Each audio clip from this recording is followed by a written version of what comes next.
This is Create the Next from ProCFO Partners, where every week we explore strategies and ideas for financial management and growth to help today's businesses put their financial picture in context. Welcome back to Create the Next. I'm Chris Bentliff, and I'm joined today by one of our CFOs, Stephanie Parker. Stephanie, it's great to have you joining us today, and I'm excited to talk about this because I'm kind of a techie, nerdy guy, and I spend a lot of time around tech and tech companies.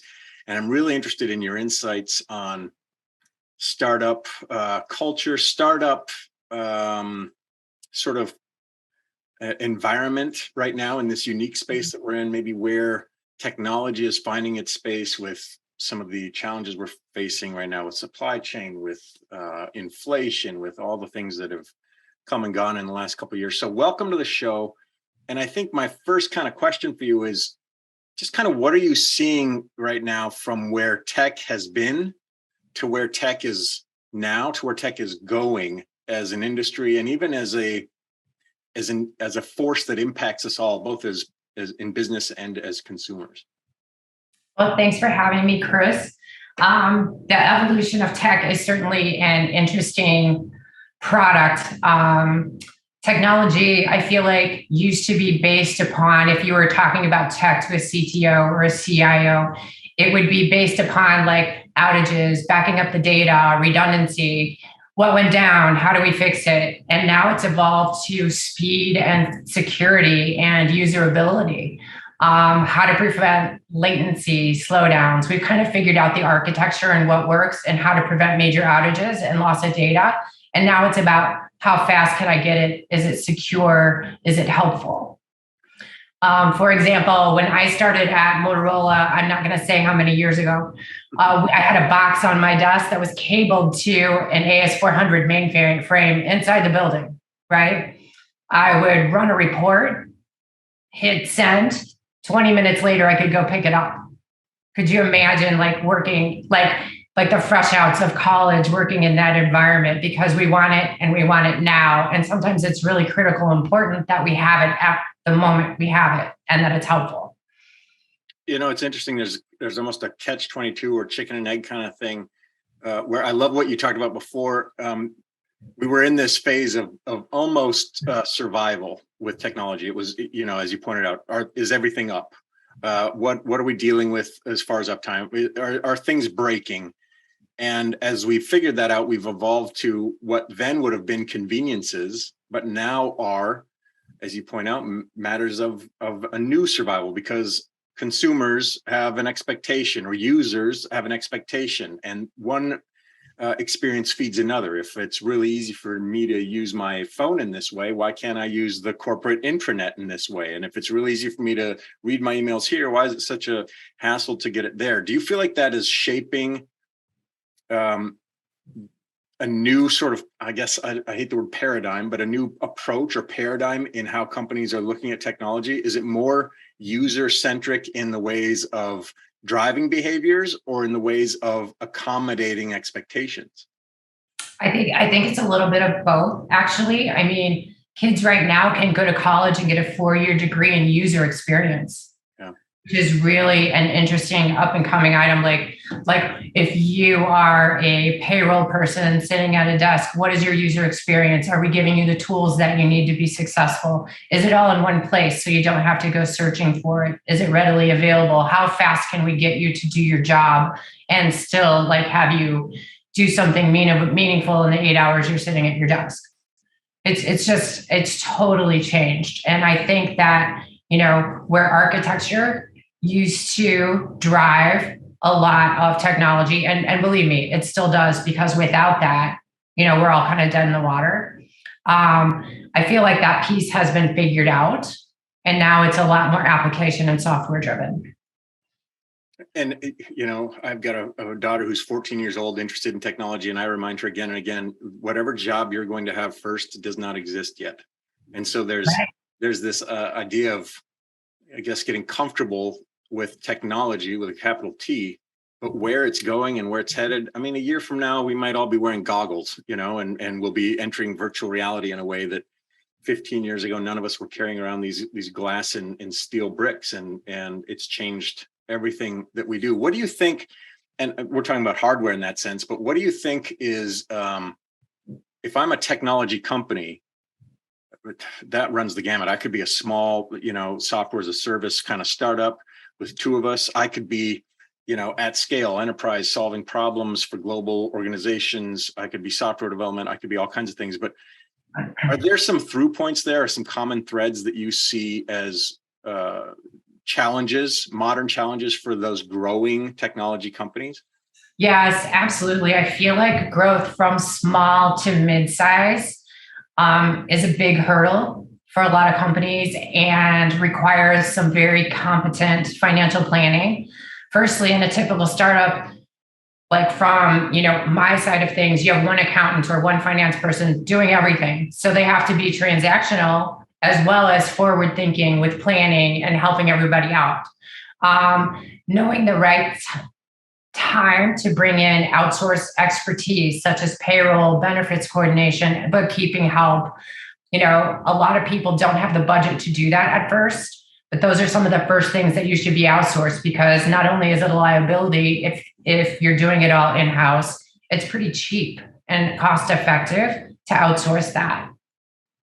I would say that most startups don't need a full-time CFO. Not only is it expensive, it's not necessary. ProCFO Partners offers very experienced CFOs that you can hire on a fractional basis, which I think is perfect for the small to mid-sized companies trying to grow. On the other hand, I often see tech companies that have extremely competent programmer and salespeople, but the hardcore marketing piece is not there, because it can require VC capital or a line of credit to really get out there. You can have a team of programmers build something explosive and market changing, and it doesn't matter if nobody finds out about it. So at some point, you just can't rely on your current relationships and word of mouth. You have to bring in some expertise, and that can be expensive. So it's also a tough pill to swallow. It's kind of like dropping off your infant at daycare when you bring in VC capital or you are reporting to a board of directors instead of running the show yourself. So there's an appropriate time and a financial model to do that. And there's also a fine line with having somebody protect your equity piece while you're doing that deal. I feel like there's a ton to unpack here, and it's really valuable advice. In my experience, and you're talking my language as a marketing nerd, I feel like I see this a lot in organizations that I work with. When I start an organization, I start a company, it's because I can see problems. It's because I come from a programming background, and I can see opportunities that haven't been, developed yet. Or I come from, a space that I'm familiar and comfortable with. And so those sort of biases can drive my behavior in the company. Very rarely am I starting a tech company with a deep breadth of financial expertise. And it can be really easy to hire that one person who, as you point out, puts me at risk. But also, it's a different skill set. I might be like the world's best bookkeeper. Mm-hmm. That is not the same skill set as, well, let me help you strategically envision where we're headed for the next 3 years so that we can break into new markets and all these kinds of things. Or as you point out with marketing, I don't necessarily come from a marketing background when I'm starting my company. I might come from a sales background. And so every problem, then it's the hammer and nail thing. I'm going to tackle more sales. Do you think that it's a lack of awareness of some of these issues that is, because I think that is, as you point out, it's a non-starter. My company could die just because I didn't have the right people in the room, not because it wasn't the best idea. Is it because I don't know, or because I'm reticent to take action in developing some of those relationships? I think it's both. And it's also about, there's a little bit of pride involved. And I created this, I started this program could change the way people look at this type of data. It's mine. I don't want anybody telling me what to do. I don't want to take other people's money because then they get a vote, right? Yeah. And I would say that average in tech, that a CEO or an owner stays is about a year after taking VC capital. because, you're bringing in the expertise that knows how to get it out there. And sometimes that's just overwhelming for an entrepreneur to give up that type of control. Yet so many more opportunities can come from the right relationship. And I think that gets back to maybe an earlier point that you were making, which is here at ProCFO Partners, we've got this huge array of like deep experts with all kinds of experience. But it takes somebody with a certain level of not just expertise, but experience to be able to help navigate maybe those VC relationships. Hey, this one could really work out for you. This one, I don't know, watch out. This one might be throwing all kinds of money at you, but look what they want in return. And it can really help me to have somebody around me that can help me sort of sift through the stuff that is intimidating or frustrating or confusing to me and just kind of help me make my own decisions. That's valuable for any of us in business. Yeah, and it's really interesting too, because like at ProCFO Partners, we'll have a Friday once a month, all hands on board meeting. And there will be at least 3 questions. Has anybody done this? Has anybody implemented an ESOP program? Do you know who we should use, et cetera? Between, there are over 40 of us. And between all of us, we have such diverse experiences, and everybody is extremely accessible and happy to help. Let me ask you a couple questions about where we're headed. And one of those is interesting to me, which is the blockchain, which is a capital B, and nobody knows what it is, and everybody's confused by it. And does that mean crypto? And does that mean Bitcoin? And I think it's bigger than that. But I think for I think for the average sort of, I don't know, small to mid-market company who's out there, manufacturing something or building my best new thing behind my screen, I don't know how the blockchain matters or how it's going to affect me in a couple of years. What do you think? Where are we headed with that? Can you give us just some really simple sort of cliff notes on how the blockchain matters, is new, is interruptive, is disruptive, and where you think we're headed with it in business? Sure. I honestly think blockchain technology is going to be one of the biggest things in the next 5 years. Let me start by saying that blockchain technology is not cryptocurrency. It's flashing beacon red lights, everybody. Yeah, there you go. It's a digital ledger of incorruptible economic transactions, which can be used to record anything of value. It provides countermeasures to prevent fraud and information leakage. It's also extremely efficient. For example, like if you're thinking about sending an ACH, a payment, a wire transfer, to one of your vendors for something you bought for $1 million, it can take 2 to 3 days to get there easily. You can get someone that same $1 million via blockchain in 20 minutes. It's just a lot more efficient. Blockchains store information in blocks that are linked together. And as the new data and transactions come in, it's verified and creates a new block. And so like if there's fraud or somebody's trying to get something and you have a series of like 10 blocks chained together, and block 2 isn't meeting all of the criteria, it immediately flags that as somebody trying to get in or a transaction not being okay. So there are a lot of checks and balances with it. In order to create a new block, the end user has to pass certain tests to get in and verify. It may be biometric, it may be dual authentication, it could be a lot of different things. It's safer because instead of having a giant server farm in one location, blockchain allows information to be stored in nodes across the network with all different means of authentication that the end user creates on their own. So you can't just like get into a giant credit card company's servers like you could if you had their information, right? But like in blockchain, how would you have the millions of people on it, different information? You can have completely secure transaction. It can handle huge sets of data storage and allows a lot of companies to avoid fraud. Predictions for blockchain in 2024 is around $20 billion and climbing every time that it's going up and up and up. I think it's really interesting. I think that banking and finance could benefit or may be hurt by it. I think that obviously currency, like it forms the bedrock for currencies like Bitcoin, et cetera. Healthcare, records of property, voting, supply chains, smart contracts, et cetera. I mean, I think that the uses for blockchain haven't even been thought of that are out there, and the application of its usage. And I also think that like there are business opportunities around the application, and there are business opportunities around, peripheral, should I say, areas. So, for example, I may or may not be married to a guy who's all into the crypto universe, right? Me, I'll keep the small investors will probably keep their stuff in like Robinhood or Coinbase or like right on an exchange. If you're kind of bigger into it, you're dealing with different types of wallets and blockchain wallets of storage of information. So you could have soft wallets, you could have cold wallets. So like I said to my husband, I'm like, listen, I go, what happens if your plane goes down on this business trip?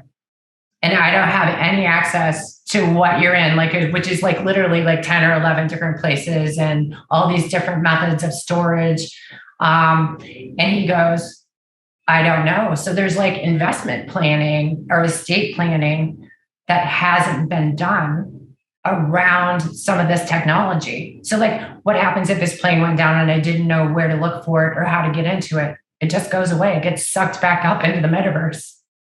And those are some of the real, and we've seen some real headline makers of, I lost the password and therefore I can't access my gazillion dollars of Bitcoin. There are what I think is fascinating about blockchain, we could have a whole episode on blockchain, maybe we will. What I think is fascinating about blockchain is, as you point out, if you just imagine a huge list, a huge ledger, somebody's making a note, but that note can never be erased or manipulated or destroyed or anything like that.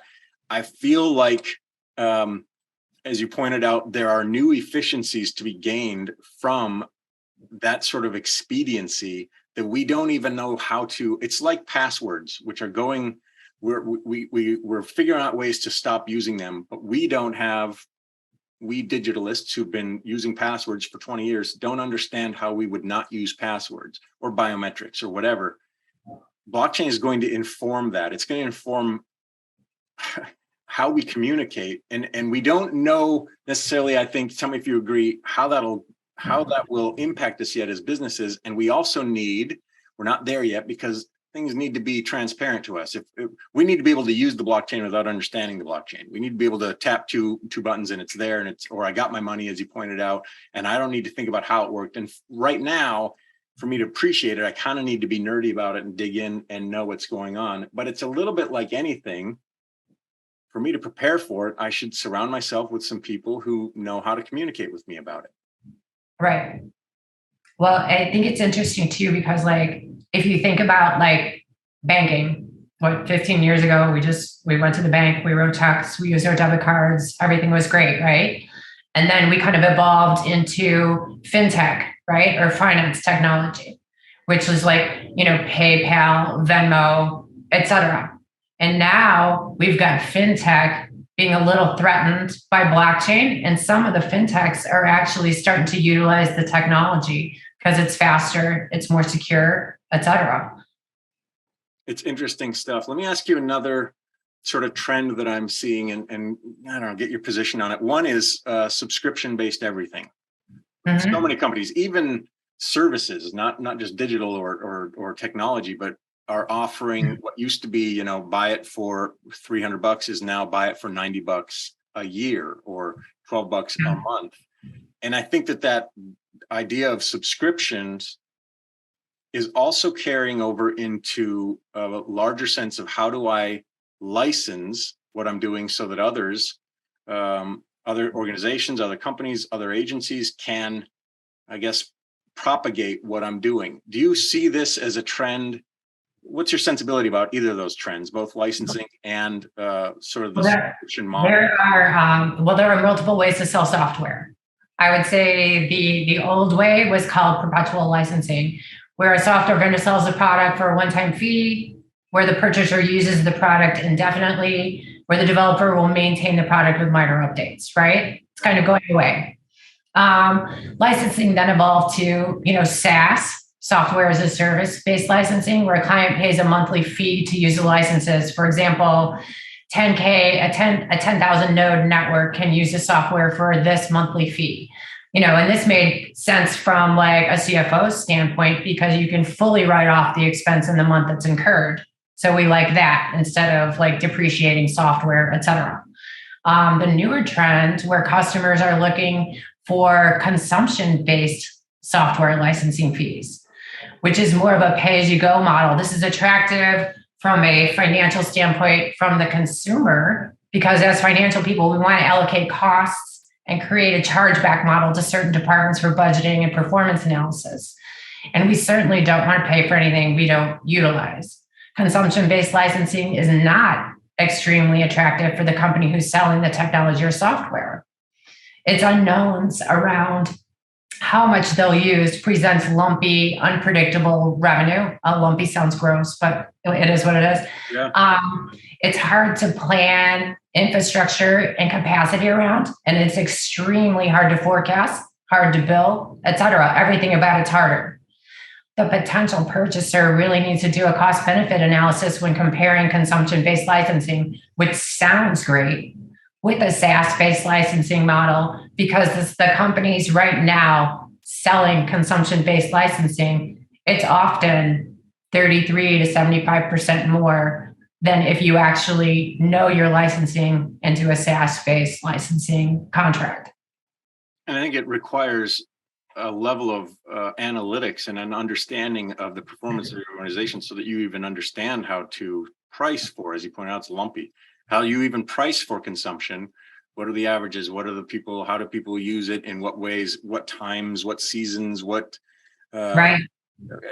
packages do you want to build so that you're profitable, but you can also absorb some of those unknowns that you're pointing out? Who should do it? What sort of companies? There's so many things to think about. Right. But again, the more we see it, the more consumers are sort of asking or demanding it. I mean, I remember back in the day, you'd buy some enterprise piece of software for like $1,000, and you'd hang it on for dear life for 6 versions, and now you pay a monthly thing that gets constantly updated, new features and new attractions. How do I then, as a smaller mid-market company, maybe, how do I compete with that? How do I manage that? Those are all new questions to be asked and answered, I think, that are among those challenges for software companies.